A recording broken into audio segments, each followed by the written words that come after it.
For some time, I've been contemplating the peculiar situation that existed in Egypt at the beginning of the Christian era.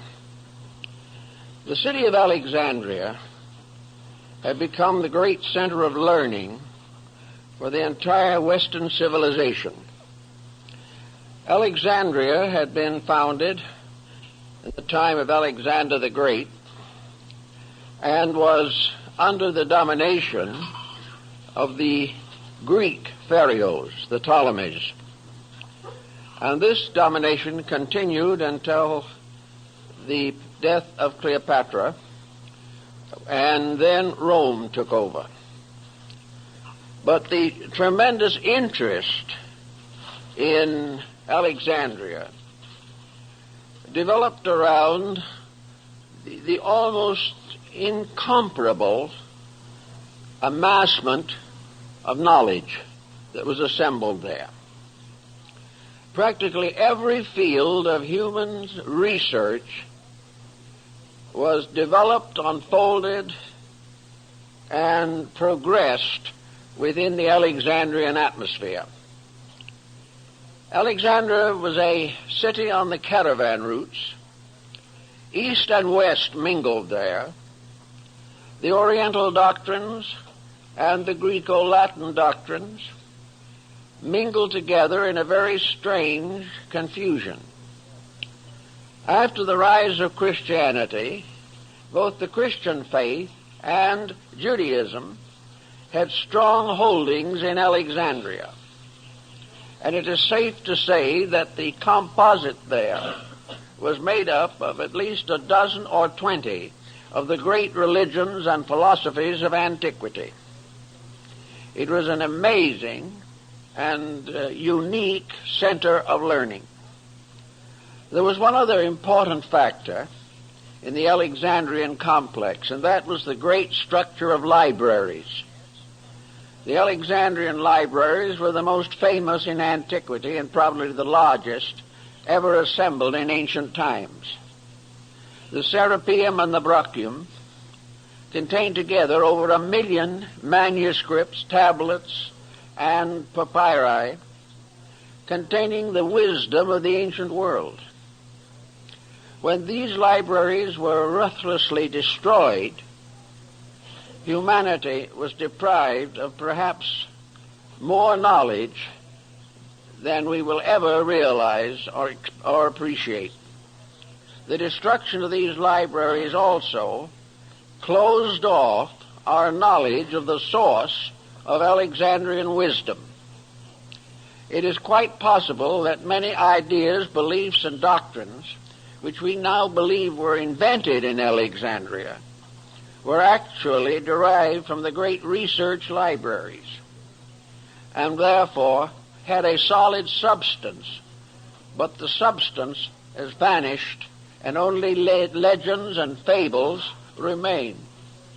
It is interesting, for example, to realize that the first and major interpreter of the fables of Aesop lived in Alexandria. Also, we learn that from Hero, one of the custodians of knowledge in that time, that Alexandrians invented the first slot machine.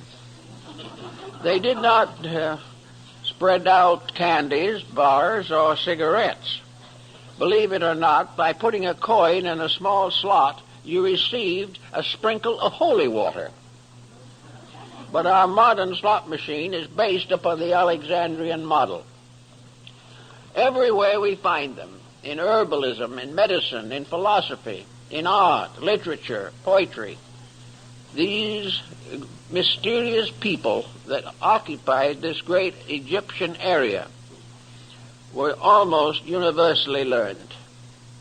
We know, for example, that the entire structure of Hermetic thinking and the story of Hermes Trismegistus arose in Alexandria. And we also know that the Alexandrians must have had a considerable sense of prophecy. It was there also that the Sibylline books developed that prophesied the future of the world. It was Ptolemy of Alexandria that gave the world astronomy and very largely contributed to the rise of astrology. There were zoological gardens. There were ponds for fish. There were reserves to protect animals. There was just about anything and everything you can think of. And not far outside of the boundaries of Alexandria stood the great group of pyramids, which have remained to this time the wonders of the world. Very little is actually known about the pyramids. Contemporary records are very scanty. They are mentioned by Herodotus in the 5th century B.C. But for the most part, no one has had an interest deep enough to attempt to investigate the circumstances surrounding the building of these great monuments. To this day, we really do not know why they were built, when they were built, and how it has happened that they have continued to intrigue human thinking for so long a period of time. Perhaps the most simple beginning for the search for pyramids is to realize that the pyramid builders represent a period in the development of human society. Pyramids were built in many different places. Probably one of the most interesting groups right here on the Western Hemisphere, the pyramid towers and temples of the Aztec and Maya culture. A few years ago, enormous pyramids were discovered in central China. And we know that the ziggurats of Babylon and Chaldea were all part of this great pyramid building scheme of things. The shape of the pyramid changed considerably in the course of time. In the beginning, it was a mound, and the very earliest examples still had the mound form, and these are still found in the great monuments in Java, the Borobudur, which is probably one of the most powerful and fascinating religious monuments now surviving, the Shui Dagon in Rangoon, the great cities of the Khmer culture of Indochina, Cambodia, and Laos. All of these have pyramid structures peculiar to them. Pyramids appear, foreshortened or otherwise, also in graphic art. And among the mandalas of Tibet, Mongolia, Bhutan, Korea, China, and Japan, the pyramid design occurs frequently and represents a basis of a great meditation picture. This has led some scholars to assume that the pyramids were meditation symbols, that they were created for the purpose of reminding the individual that there was a mysterious reality underlying all the temporal and changeable patterns of mankind. In the Asclepian dialogue, Hermes describes the fact that in a sense these buildings were memorials to the divine power. They bore witness to those times and those thoughts when the gods walked with men. They became part of a traditional heritage. And if we study Neoplatonism, we will come to the conclusion that the gods who walked with men were actually the gods in men, that it was a divine level of insight which resulted in the great architectural feedback which we know as the pyramids. Actually, the circumstances around them challenge our imagination. We know that whoever built the Great Pyramid of Giza was well acquainted with astronomy, that he had a very complete knowledge of the solar system and all of the wonders of the cosmic plan as revealed through the bodies and objects moving in the heavens. He knew the distances between the Earth and the other planets of the solar system. He knew the precession of the equinoxes. He realized the importance of the star groups. He already knew the decans and dodecanates of the zodiac. These things just do not fit into the general concept that we have of the state of the world when the pyramid was presumed to have been built. The only possible answer is, on this level, that at the time the pyramid builders labored, they had a knowledge among themselves that had not been distributed to the people. Even the rulers did not possess this knowledge. And that there was a cult or sect of architects and artificers, the builders of monuments, who knew the proportions and mathematics and had deeply imbibed from the wisdom of Pythagoras and Euclid. But even this isn't a complete explanation, for it is almost impossible to determine how this tremendous job was done. The idea that we have is far too trite. The thought that perhaps they were simply built as a result of slave labor in Egypt will not hold water. It is simply not sufficient. The amount of work that is involved in those monuments simply transcends imagination. Also, they require a skill and a group of instrumental aids, which we do not believe that antiquity possessed. So a great many persons long ago in Alexandria, and more recently right here now, have fallen back upon this supernatural hypothesis. When we can't imagine how a thing was done, we begin to believe that it must have been done by magic or some supernatural power or force. The Chinese have long believed that their Great Wall was built by the gods. They did not believe that any human being could build it. And it is only natural when we come into the presence of something that transcends our own abilities that we begin to wonder whether some strange esoteric means was involved, as in the case of the statues on Easter Island and many other such unsolved mysteries of antiquity. To fall back upon this supernatural theory is comforting to a degree, but it can lead us into serious complications, because we know that the Egyptians and other nations of that period were esotericists. We know that they had a knowledge of natural law far ahead of their time, and they had a responsibility for the use of natural law far ahead of our time. These people had a deep appreciation for the immensity and integrity of the universal plan. They had already discovered thousands of years ago that you cannot break natural law without suffering.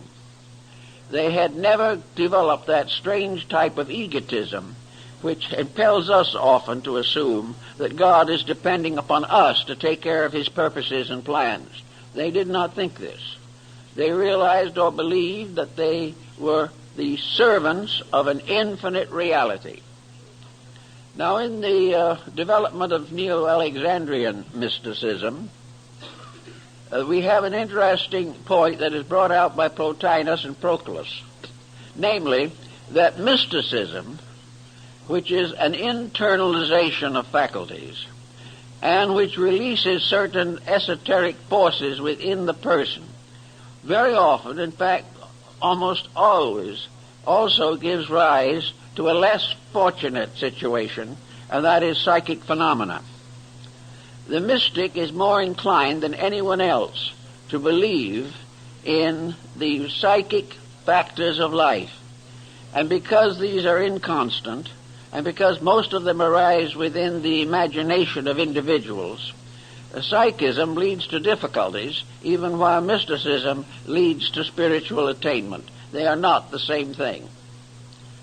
The pyramid, as it stands today, there is, of course, the largest and most important of several groups of similar buildings scattered around through Egypt and other parts of North Africa. For all intent and purposes, we are told that at the year 820 A.D., the Caliph al-Ma'mun of Baghdad brought a large number of workmen to Egypt to explore the Great Pyramid. The reason he did this was because there was a legend to the effect that the pyramid had been built by mysterious giants called the Shaddai, and that they had buried within the pyramid a great treasure. and had guarded it with demons and monsters and all kinds of supernatural forces. Al-Mamun wanted to study this for himself, and he also was very anxious to get hold of that treasure, which was presumably somewhere within the pyramid. In order to gain his end, this son of the faithful brought with him workmen from Baghdad. These workmen were good Muslims and were also honest and faithful servants of the Caliph. But likewise, they had been induced to hope that were the treasure found, they would benefit also. In fact, they had been assured that such would be the case. And one day, in the early 9th century, the Caliph Al-Mamun stood at the face and base of the Great Pyramid. It was one shining surface. All of the capping stones were in place. There was no mark or opening anywhere on any of the four sides. It was so perfectly covered that it reflected the sun like a mirror on all of the sides of the southeast and west, glistened and gleamed with the light of the sun, and only the north side was silent and dark. Mamun was completely overwhelmed by this structure, over 400 feet in height. A shining pyramid-shaped body rising from a square base with four equilateral triangular sides. He just stood and looked at it. But the important thing for us, I think, to remember is that at that time all of the surfacing stones were in place. The pyramid did not consist of a series of steps of blocks. Everything was smooth. Each level had been cased and surfaced with properly cut stones, so perfectly trued that it was not possible to insert a knife blade in the space between them. It is also believed that much of this work was done without any cement, because the fittings of the stones were so perfect. Sometime between about the 9th century and now, all these casing stones have disappeared except 6. There are 6 stones left to remind us of what was originally the entire facing of the building. These stones are huge, weigh hundreds, maybe thousands of pounds, and they are still in place, but that's all there is of them. All the rest have gone. Now, we are told that they probably were used to build various structures in the city of Cairo, that they were used to create palaces and mosques for the Muslims, and that little by little the Great Pyramid was turned into a quarry to be the source of base materials for building purposes. This answers one question, however, that we have to consider. There are some marks on the sides of the pyramid, considerable distance from the ground, which have been believed to mark water erosion, and the idea that the pyramid was at some time or other submerged, up at least 2/3 of the way. If Mamun's statements can be believed, this is not possible. Also, it is more likely that these markings, these marks that look like water erosions, are actually sand erosions that were the result of sand blowing against the walls after the capping stones and facing stones had been removed. So the probabilities of the so-called antediluvian date remains speculative. We do not know.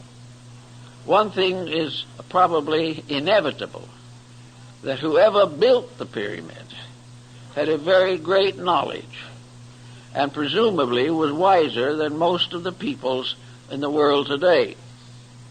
We know, when I was in Egypt, I talked to a French architect who was standing alongside me at the foot of the Great Pyramid. And he said, if this building had not survived, if the modern world had had nothing in the form of knowledge except reports about it, and the building had not continued to exist. There isn't a soul on earth who would believe that it had ever been built. And this is more or less the situation. The only reason we have to accept it is because it's there. And the more we study it, the less we know about it.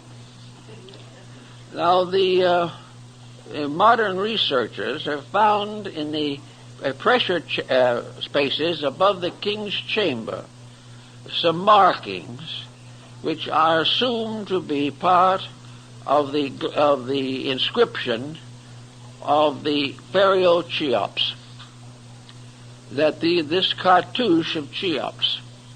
But when you see the cartouche photographed, it's hard to get to look at the actual one. The condition is so dim and so faint that there may be very grave doubt as to whether Cheops had anything to do with it at all.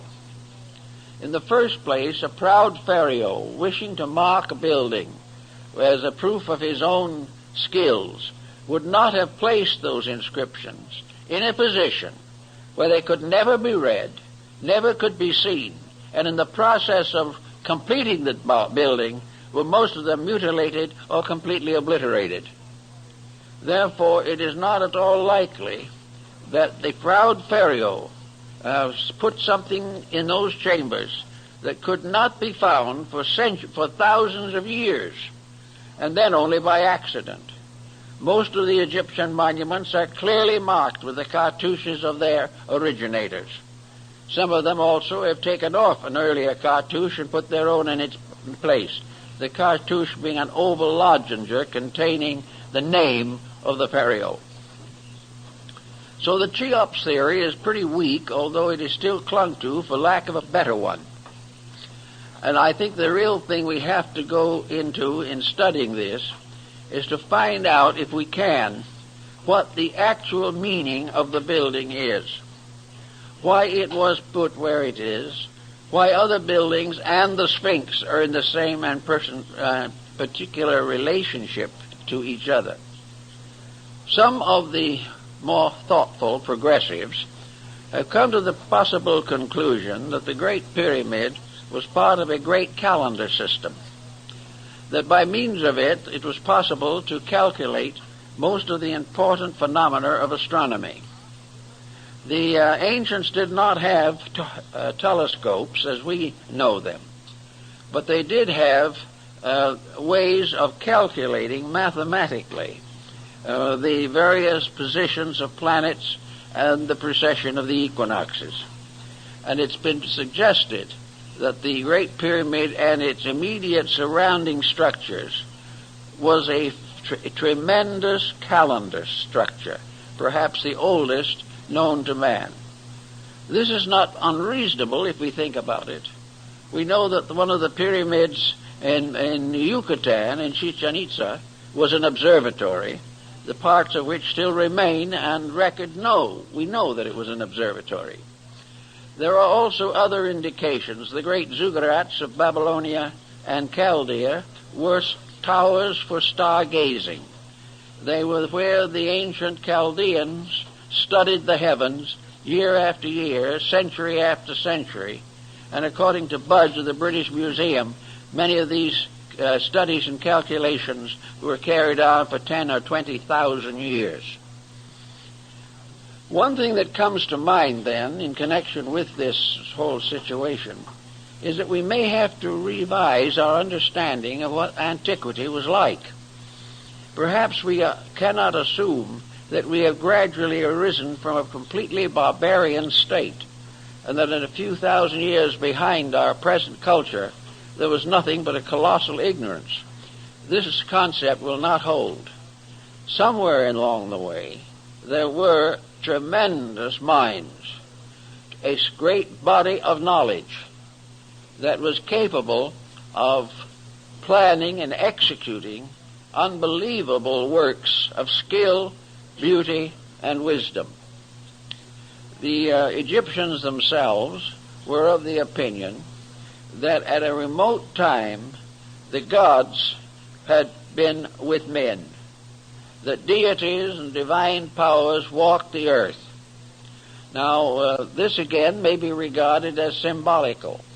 Perhaps what they were trying to tell us is that in a remote time long ago, the human being was naturally mystical, naturally had the power of extrasensory perception, naturally could communicate or understand, estimate, or react to the divine principles upon which the universe was based. That the gods walking with men merely meant that the God power in man was not obscured as it is now. That gradually, over a course of time, the material world has taken over. The ancient peoples had a very simple physical existence comparatively. There was no problem of population, no intensive competition in trade, and wars were comparatively limited to a few swashbuckling militarists. The people in general lived a very quiet and a natural life, completely dependent upon their insights into universal laws. Just as the American Indian, without any assistance from the outside, not only developed a profound mysticism, but evolved from within himself practically every law, rule, and principle necessary to the government of his affairs. The Great League of the Iroquois was probably one of the most important movements of international peace that the world ever knew. And yet it was developed and perfected by Indians sitting under trees, wrapped in skins of animals and with feathers in their hair. And yet these people, intuitively and internally, had a tremendous depth of insight. This depth of insight has been lost as the result of the individual being subjected to continual external conditioning. He is taught from childhood not to think for himself, not to search within himself for the answers to his problems, but to read them out of books and have them conferred upon him by physical educational processes. As a result of that, he has lost the power of direct contact with realities. His new philosophy, if you could call it such, is built entirely upon the opinions of his contemporaries and the interpretations by these contemporaries of earlier documents and beliefs. If we assume that the individual was a source of almost complete knowledge, that he had the skills and the abilities to intuit nearly everything necessary to his own survival, it is then quite probable that we are gradually going to learn that the leaders of this intuitive procedure were parts of a great sacerdotal group. You might be willing to call them the mysterious sages, the wise men of ancient times, the first ones of the earth who knew, and the giants of mind and thought who were upon the earth in those days.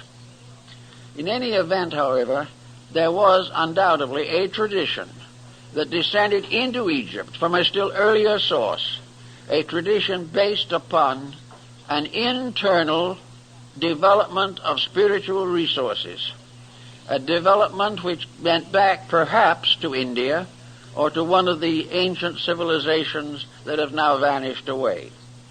But by 4,000 or 5,000 or even 10,000 BC, there was a great knowledge in the hands or in the keeping of a few persons. And these few persons more or less set up the system of mysteries which operated in Egypt, Greece, and the Roman Empire. Now in this also, I think it is very important to bear in mind that the initiate system, which was the prevailing system in Egypt at that time, was based upon one tremendous point, a point which we have lost, a point which we have never really attempted to restore, but about which we have given considerable thought and consideration. The purposes of the mysteries, according to such initiates as Plotinus, Proclus, Iamblichus, Ammonius Saccas, and others, was very simple, that the individual should learn factually, truly, beyond question, beyond doubt, through personal experience that death is an illusion, that immortality is the summit of man's problem, that the ancients not only believed in it, but kept this belief in secret, but developed a science by means of which they could communicate the fact and example and circumstance of death directly to another person. In other words, the initiates of the mysteries, according to the old concepts, were persons who had lived, died, and been born again in this world. In order to accomplish this, there was an elaborate ritual system, because upon the concept of immortality was built the entire problem of an enduring material culture in this world.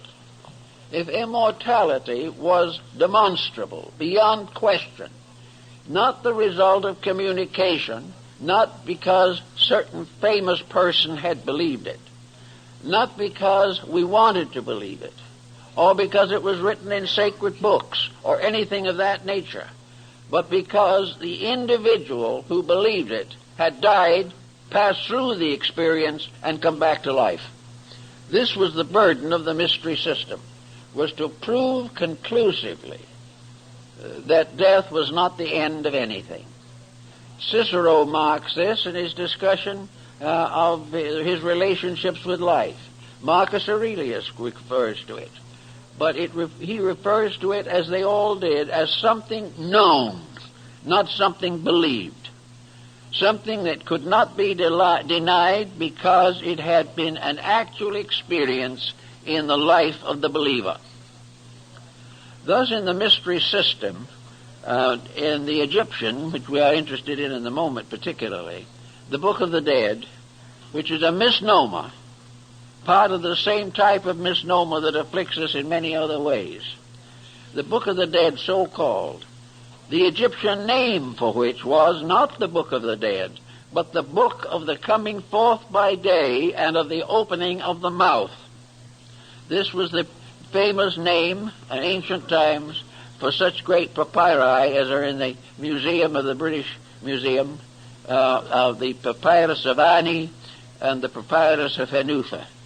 These were great examples of the dead coming back to life through the mysteries. For the ancient philosophy of life was built upon an eternality of life.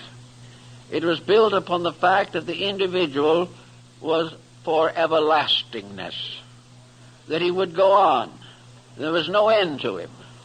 There was no one converting people to this. There was no one preaching it or teaching it. In the mysteries, the candidate went through it himself as an actual fact. And as Apuleius tells us in the Metamorphosis, the initiate in the temple tread upon the threshold of Persephone, that is the underworld, and beheld the spirits. He went into the realm of death and returned again. Eugene O'Neill's play, Lazarus Laughed, is built upon this theme and is derived very largely from the ancient teachings. In the play, Lazarus, as had been raised from the dead by Christ, lived on for a time and was finally persecuted in Rome by the Emperor Caligula. And finally Caligula threatened Lazarus with death, and Lazarus laughed at him. The man who had died laughed at the man who thought he could kill anything.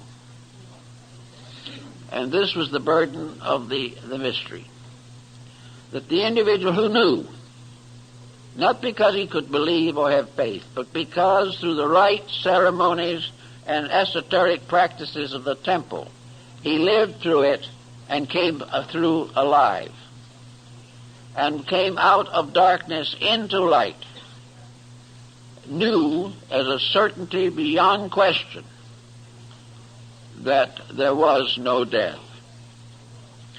Now, we don't realize perhaps how important this point would be in the modeling of civilization.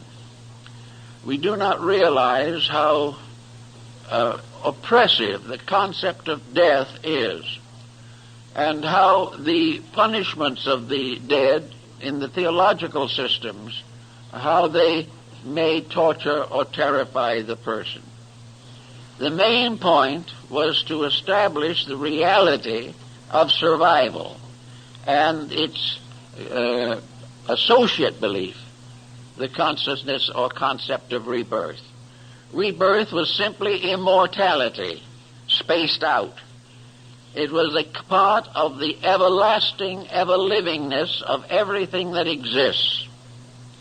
The ancients, therefore, had very little fear of death, and something of the form of a mystical experience of this probably influenced the Christian martyrs in the Circus Maximus in Rome, when they died for their faith.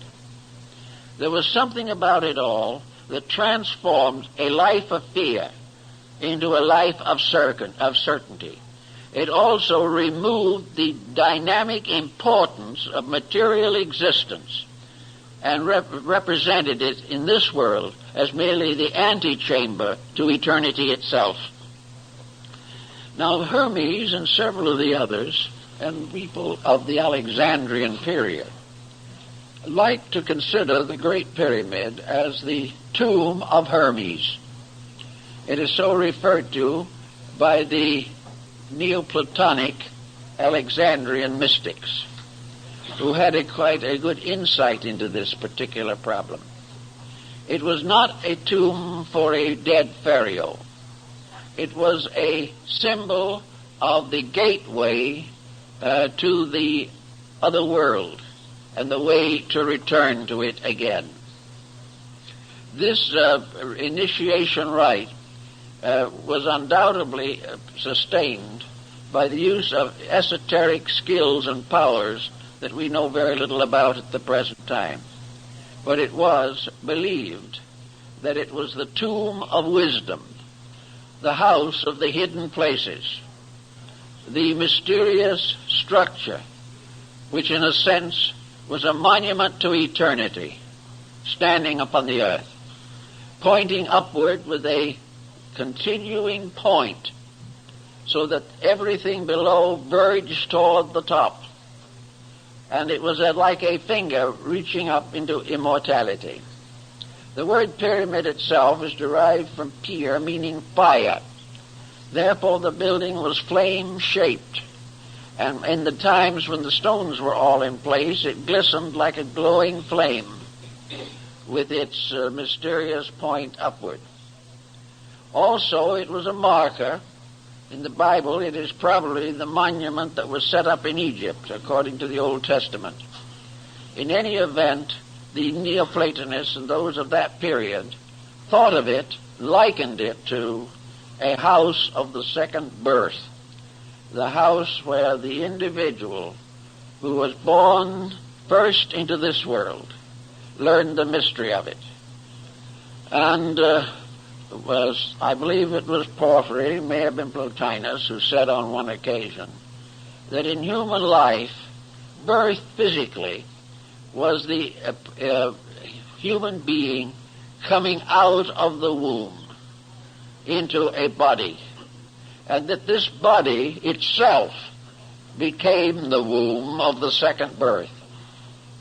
For the individual retaining enlightenment transcended the limitation of body, and those who did not achieve this were born out of body into an unembodied state at the end of life, so that this pattern was regarded as part of the mystery ritual.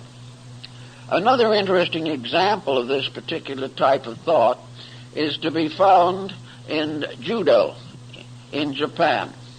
Judo and many other of the self-defensive arts of the Orient are concerned with a peculiar kind of courage, a courage which must be completely free from anxiety and fear.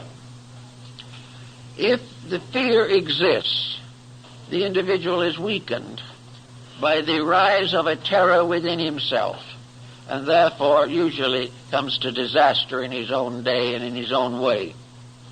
So in judo, before the artist achieves the highest grades of the art, he must be killed.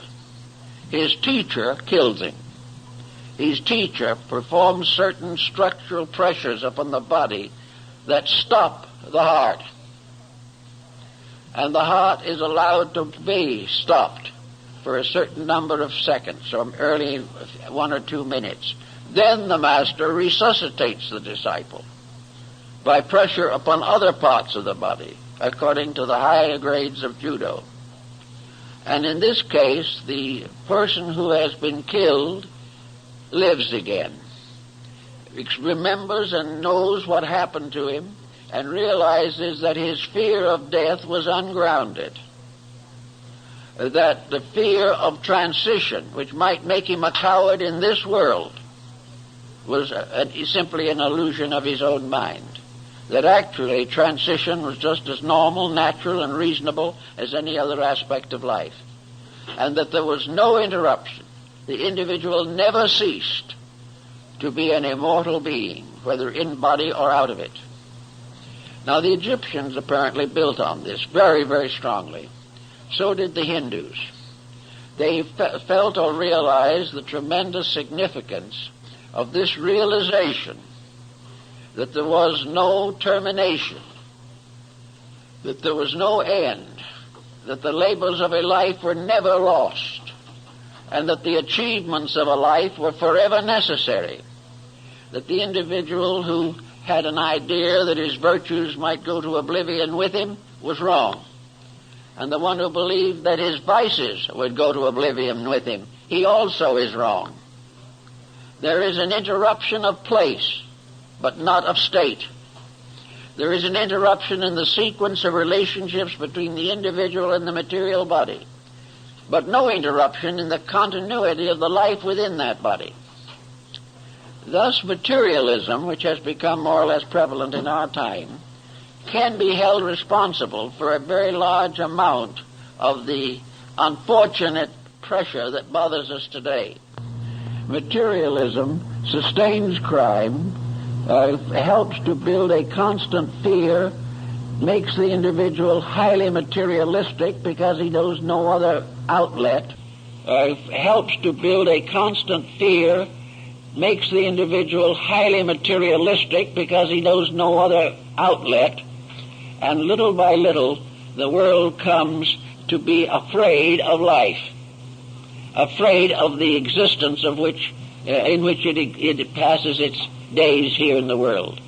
Asclepius and Hermes in the dialogue pointed out that the time would come when Egypt, which of course was a symbol of the whole world, would forget its gods, that it would deteriorate, that it would depart from heaven, that it would build false images, false goals, and false purposes to justify its own errors, that it would go into a state of conflict with all other things, that it would waste the values of the earth.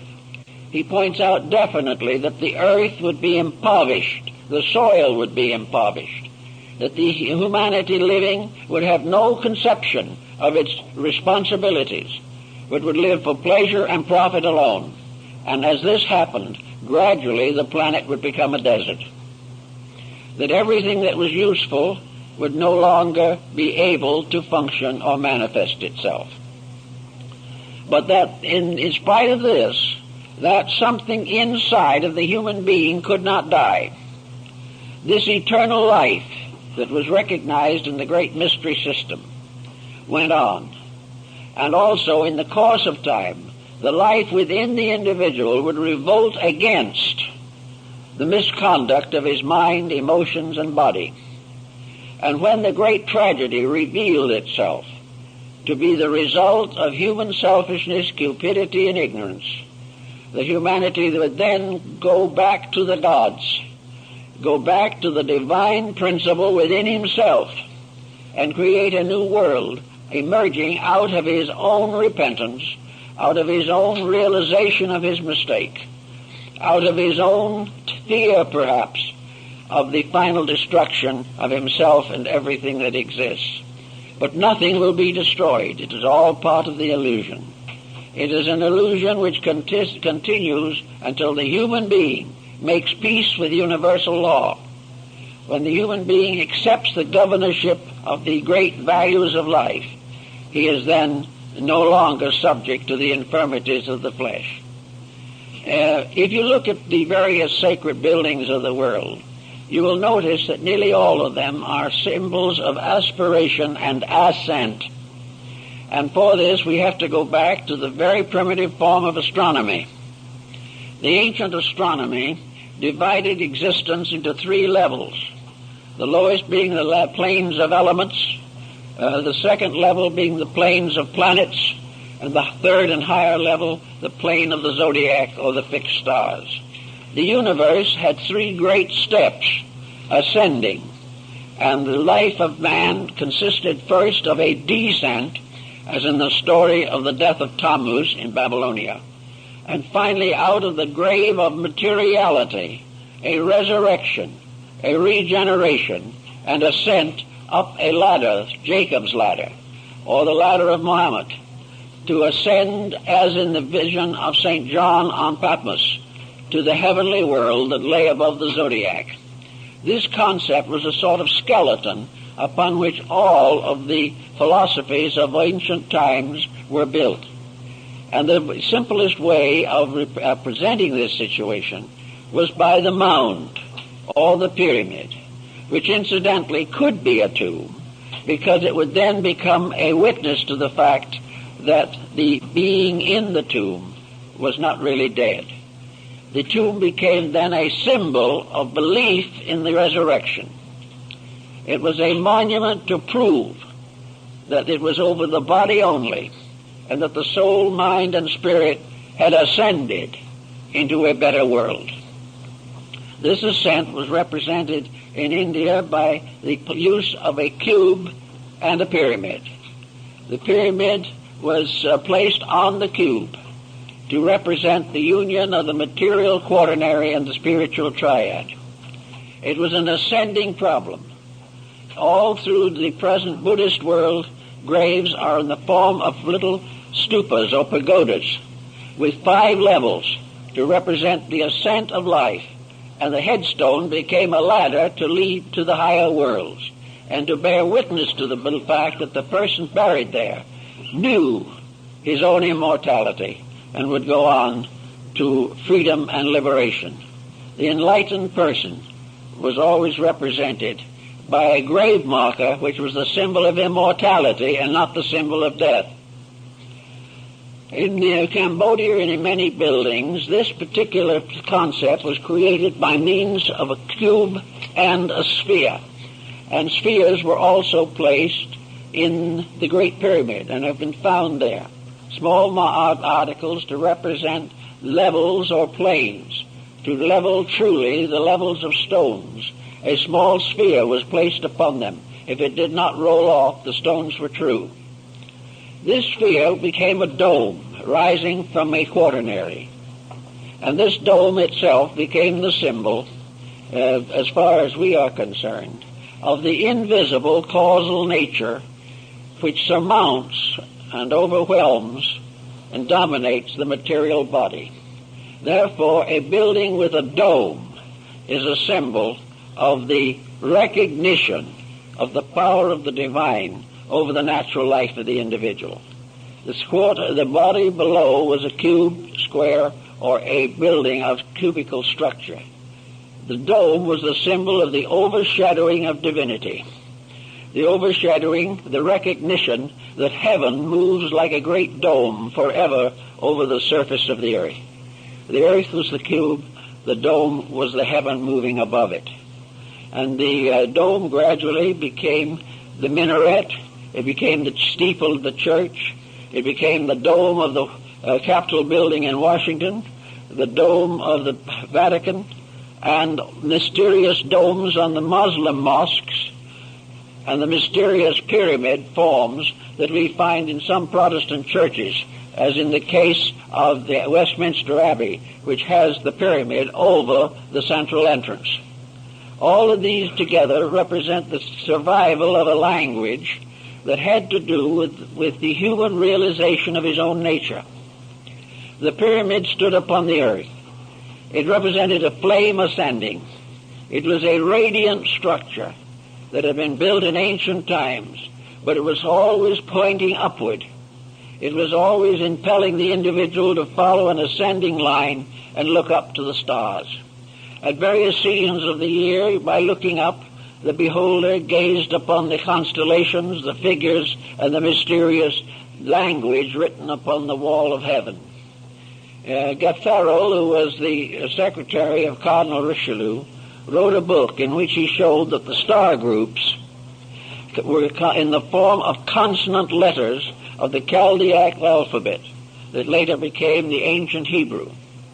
These constellational patterns were consonants. The planets moving through them were vowels. And by studying this proposition, the handwriting on the wall of heaven could be read. It's an interesting theory and has been given some attention, but not too much in recent times. But we have the great dome of heaven moving upon the earth.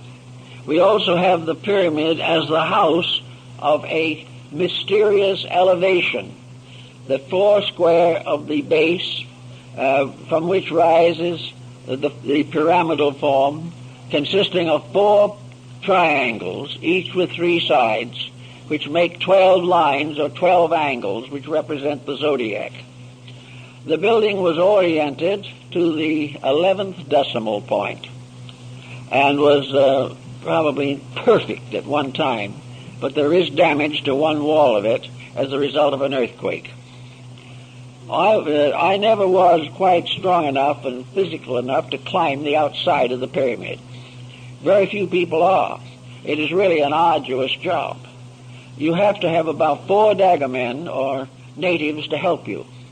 2 would go in front, scrambled up one of the blocks, which is about 4 feet, and pull.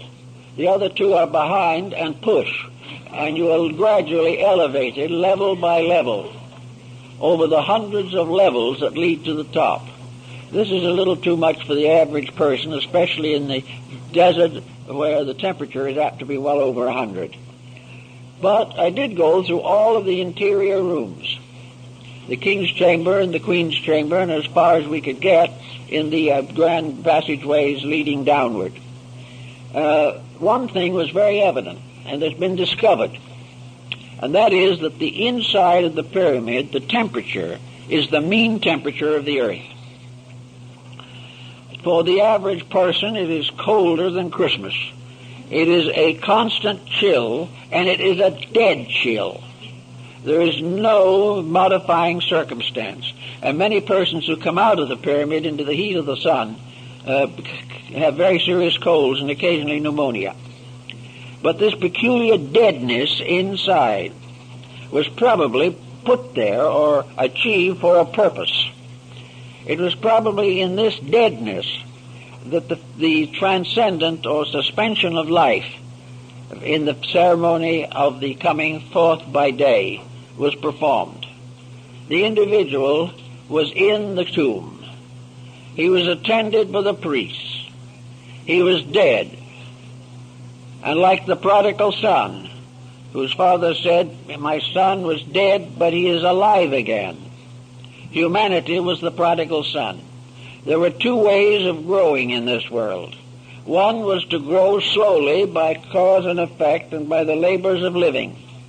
The world itself became a great temple in which initiation took place over a period of hundreds of lives.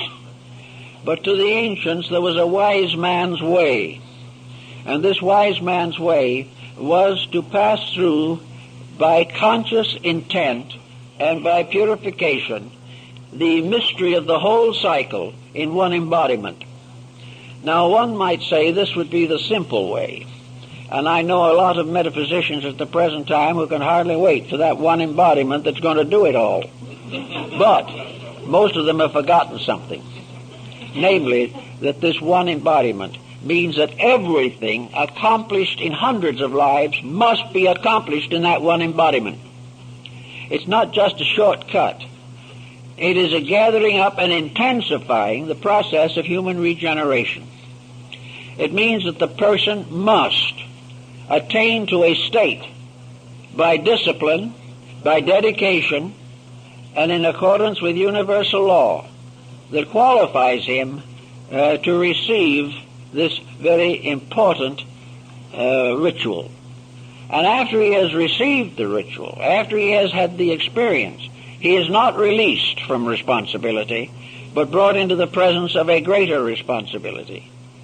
Having become, as Apuleius points out, a citizen of two worlds, the individual must act accordingly. He also learns from certain experiences along the way what he can't do and what he can do. He learns, for example, that if he is interested in primarily in his own security, he has already failed. It is not a case of where he is doing this to become nobler, more enlightened, more successful than other people. He is doing it for one purpose only, that he can be a better servant of the infinite. The ritual produces dedicated disciples of wisdom, not satisfied people who sit back and try to nurse their own intelligence. It is a case in which every step carries with it a heavy burden of duty, and that the final achievement requires the complete abnegation of personal self-interest, a complete overcoming of the problems of egoism and egotism. Otherwise, all is lost. Furthermore, there can be no backsliding, because the individual must reach a state of certainty before this enlightenment is given that makes it utterly and completely impossible to backslide. He cannot get it and then fail and turn from it. If he turns from it, it means he never had it. If he fails, he fails himself. He cannot fail the infinite. So that the rituals of the initiations of those times were very, very severe. There is an account that Thomas Taylor is said to have found in the records of the British Museum, although no proof is available of it. It is interesting, at least. Namely, that Plato was initiated in the Great Pyramid. And it was there that he received his own final enlightenment. But this presents another problem. If he was initiated in the Great Pyramid in the 4th century B.C., how did he get in? All those capstones were in place. Everything was closed. The answer would appear to be that there must be other entrances. There must be some other way of getting into the building. When Mamun, the Caliph of Baghdad, was fuddling with the pyramid, trying to get into it, it occurred to him that his native followers would probably be pretty unhappy and might very well turn against him when they found there were no treasures in there to reward them for their effort, because when they got in there, the building was empty. There was no mummy, there was no body of a previous pharaoh, although the walls had not been disturbed. And that makes it seem very unlikely that it was a tomb, primarily. But one of Mamun's natives, while fussing around in the excavation, suddenly disappeared, and later appeared out in the desert half mad. This seems to suggest that there was some way in or out of the building. The wall or cliff upon which the pyramid was built has been carefully studied. There is no openings that have been found. The Sphinx has been pierced with rods throughout its entire body, but no openings have been found within it. And it, of course, the Sphinx was a living outcropping of rock. It was not built. The only thing that was built were the front paws. In other words, if it was true, did the initiation ceremony take place when the person was voluntarily out of the physical body? The ancient priests were able to function out of the body. This there can be no reasonable doubt. And it is also mentioned in a number of early Christian reports. Namely, that it was that it was possible for the invisible bodies of the individual to be separated from the visible without a loss of consciousness or a loss of intelligence, and that the invisible body could travel to distant places and could have various experiences. And many people believe this is a comparatively common happening in sleep, that the individual is not actually asleep spiritually, only physically, and that the superphysical vehicles are just as busy while he's asleep as when he is awake. But regardless of this particular point, it is possible that the initiations of the pyramid were given while the candidate was out of the physical body. If so, then there would be no problem of the difficulty of getting into the building. The superphysical vehicles could go through very easily. Another problem that arises in connection with the pyramid project is something that is coming along now, namely that the pyramid was some kind of a vibratory structure, radiating energy and having some strange virtue in itself, and that meditation upon the pyramidal shape produces certain changes in the human consciousness. The particular shape, angle, and tip of the pyramid, its proportions and so forth, having very definite significance. Now, this point is not original now. It is referred to in very ancient times, for it was believed and taught that in Egypt, as earlier than Pythagoras of Samos, that is the 6th century B.C., the Egyptians represented their deities by symmetrical geometric solids, and that in the temples, the 5 perfect solids were used to represent the principal deities, that each of them with a different shape, a different proportion, and a different arrangement represented one of the deities, and that, most important of all, the contemplation of these forms had meaning, that the contemplation of the symmetric solids could heal disease, could expand consciousness, could relieve the mind of distress, and could calm the emotions. Each of these forms, then, was, in a sense, therapeutic, because perfect harmony is always therapeutic. If music as harmony can improve health, then we may say that the harmonic solids are a form of music captured in material like metal, stone, or crystals, and have the same effect as music, color, or any other therapeutic factor. Form and shape exercise a spiritual authority over the individual. Now, this was known to the Chinese, or at least believed by them, and we find traces of this in the I Ching. Most of all, however, we find in the Orient that painting and scenery, beautiful symbolic designs, mandalas, were particularly important in releasing the individual from the negative moods of life, that he was able to contemplate more fully, and by relaxing could take harmony into himself. One of the problems we face today is the constant pressure of inharmony. We live in a world in which very little is the way we wish it was. We are all constantly under the pressure of worry, anxiety, fear, despondency, irritation, aggravation. These things press in upon us all the time. We are also afflicted by the very appearance of our civilization. There is nothing more depressing than the average city, and there are very few things much more depressing than the average house, because people simply have not the insight or the understanding to build structures suitable to the release of their own consciousness. The individual concerned only with physical comfort may live in an environment which makes his spiritual nature completely uncomfortable. Also, public buildings now no longer have their foundation in the Dionysian artificers of old, who built buildings according to the laws of the gods and the geometry of nature. Today we build them largely to look like blocks of ice, because that is the cheapest way to put them together. They cost millions as it is, but they have nothing. There is no warmth, there is no real beauty, But finally, the average individual tries to put his own concept of beauty into them and looks at one of these atrocities and says it's wonderful. Simply because he has become accustomed to something that was not right, until he finally accepts deformity as normalcy. This type of thing the ancients didn't believe in. And probably the most perfect structure that antiquity knew was the pyramid. The pyramid had several advantages.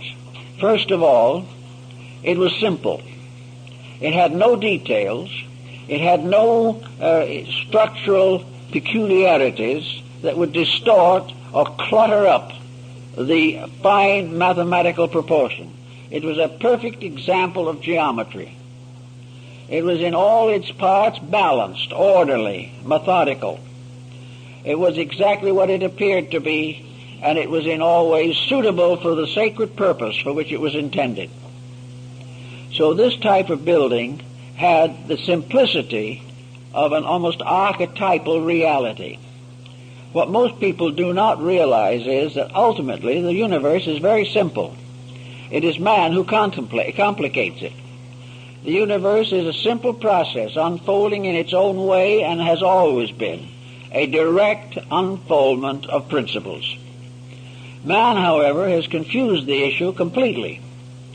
He has distorted and rearranged things for his own pleasures with no consideration for their essential natures or the principles for which they were intended. Recently, in Java, on Indonesia, a restoration process has been used on the Great Pyramid at Jakarta, known now as the Borobudur. This great Buddhist monument is another one of those mysteries. It is a pyramid. It is a perfect pyramid in a sense, but it represents a different philosophy of life. Therefore, it is presented with somewhat modified symbolism.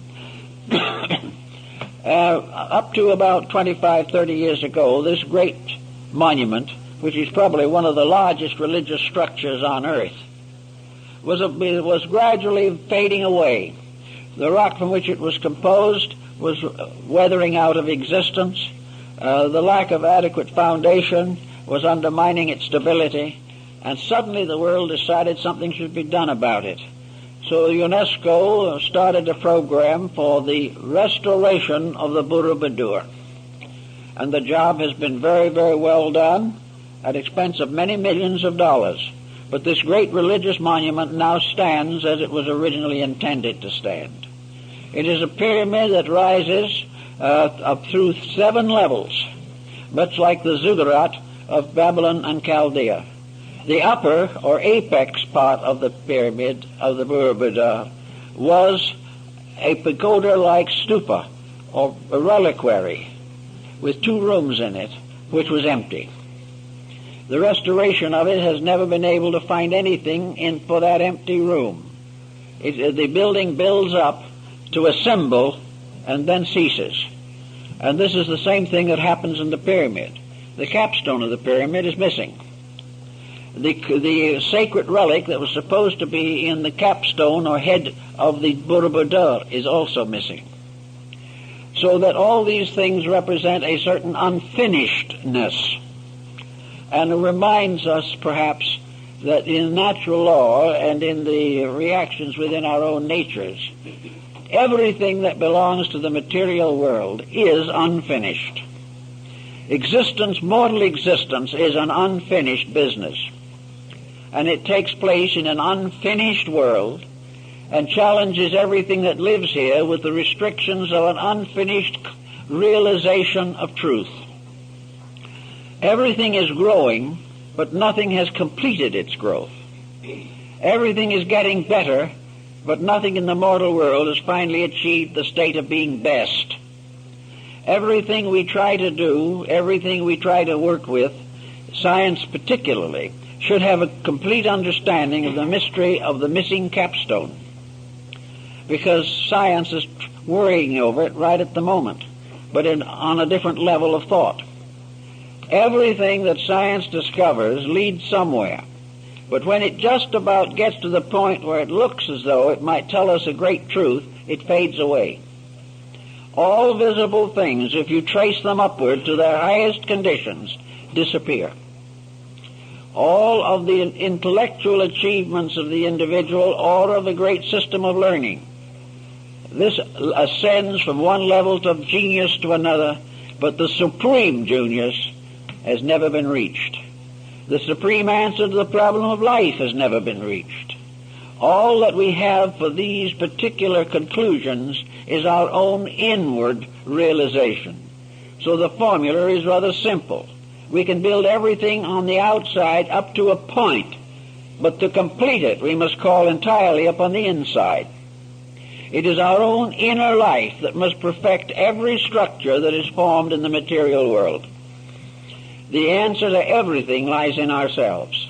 We can read books up to a certain point. We can use laboratory experiments up to a certain point.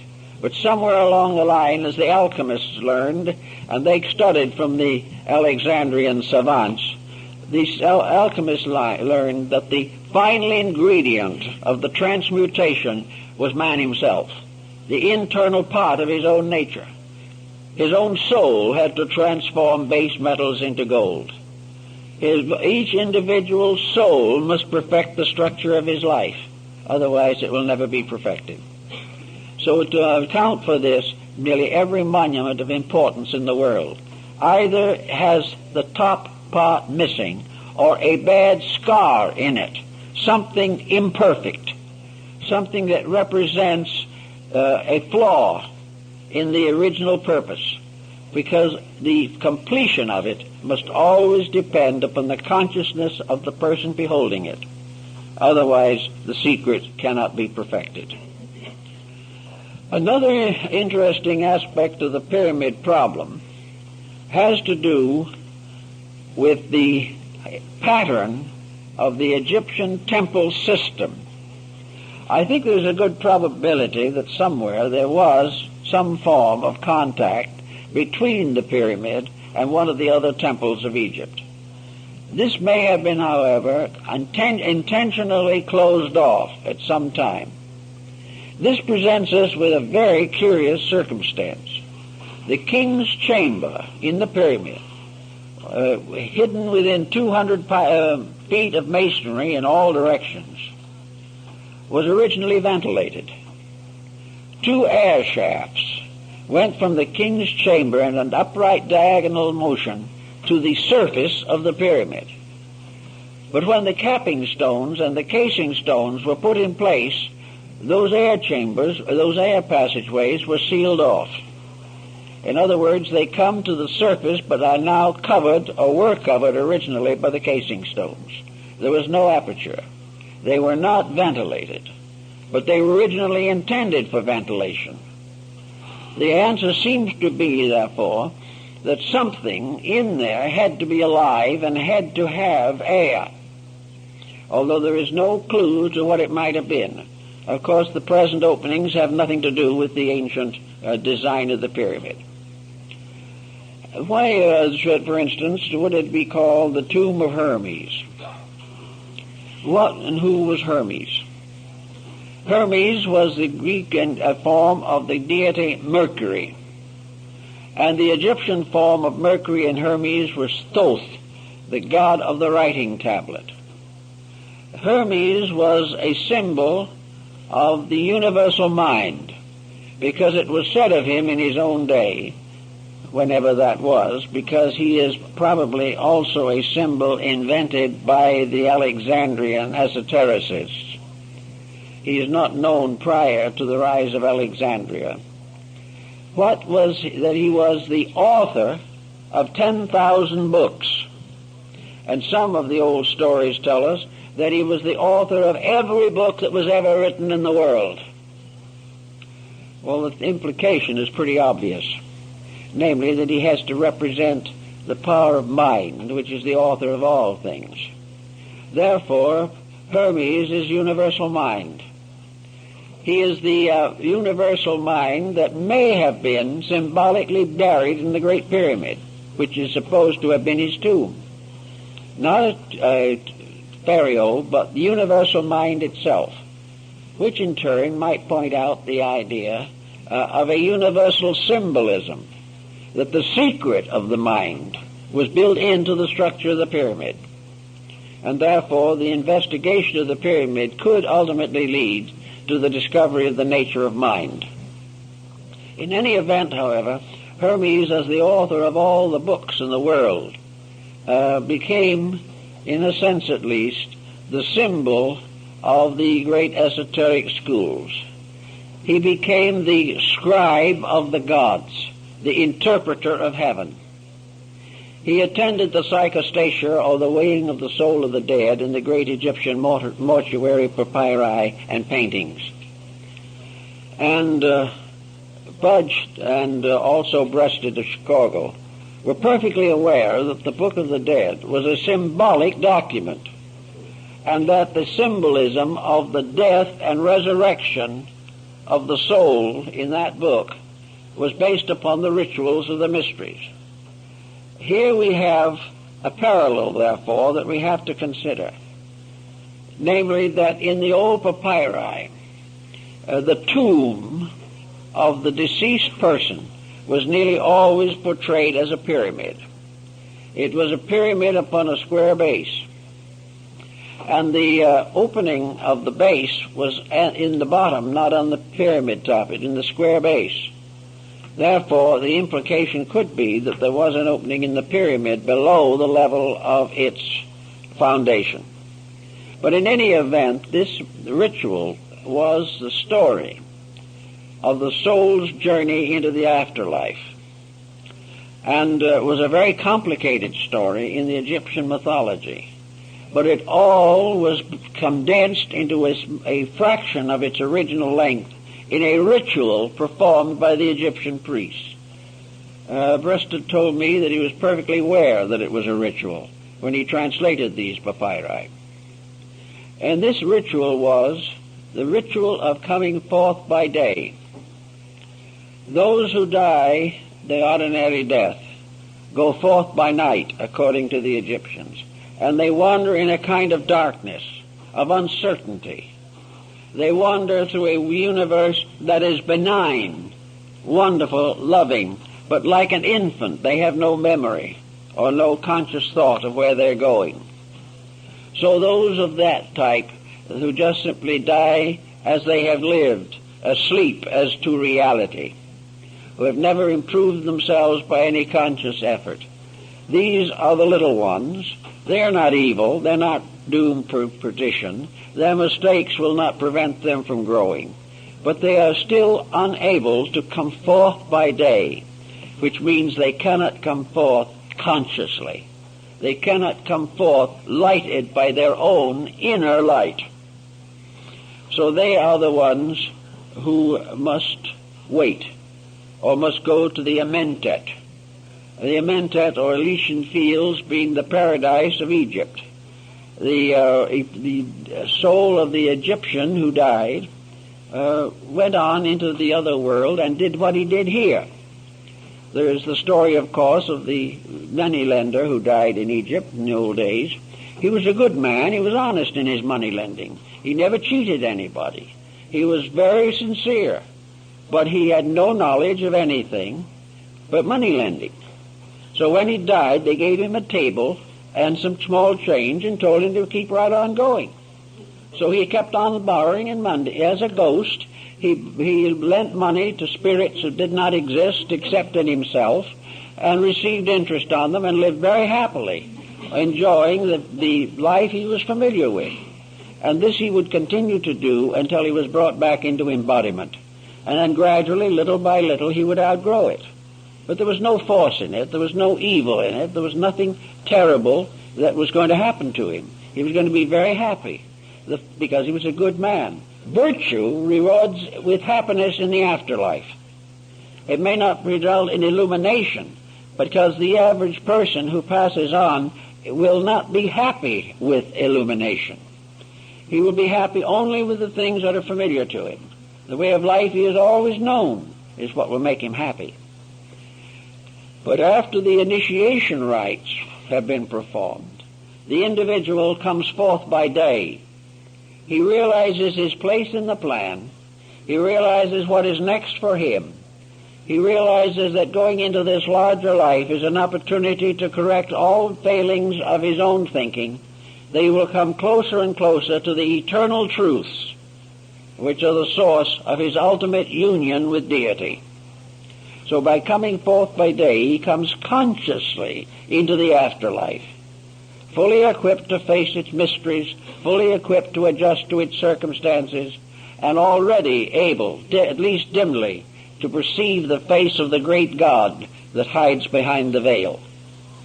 And in Egypt, I think the Egyptians believed that the Great Pyramid was the symbol of the state of consciousness, the state of the internal life of the individual, which in perfect mathematical order and harmony comes forth out of the body, in the light, and is led by the master of the secret house into the presence of the great gods, where he receives the Kroixan Sata, the symbol of everlasting life. Everlasting life is not the fact that we live forever, for we do that whether we know it or not. But everlasting life is to know it, to realize it, to understand it, not to doubt or to fear. We have a life, as the Egyptians said, unto everlastingness. But only those who have retained a certain inward light know for certain that which others hope. And as one of the Roman philosophers said, wisdom brings knowledge to those who have hoped, and brings perfect understanding to those who have lived in a certain optimism, but not certain of that which is to come. But the mysteries may put the whole universe in order. They put the individual in order. They made everything as it was and as it should be. And the pyramid, according to the Egyptians, was a testimony set up under the directions of deities and their architects and artisans, so that all men might know that forever and ever the great light, the great good, and the flame of aspiration would burn in man.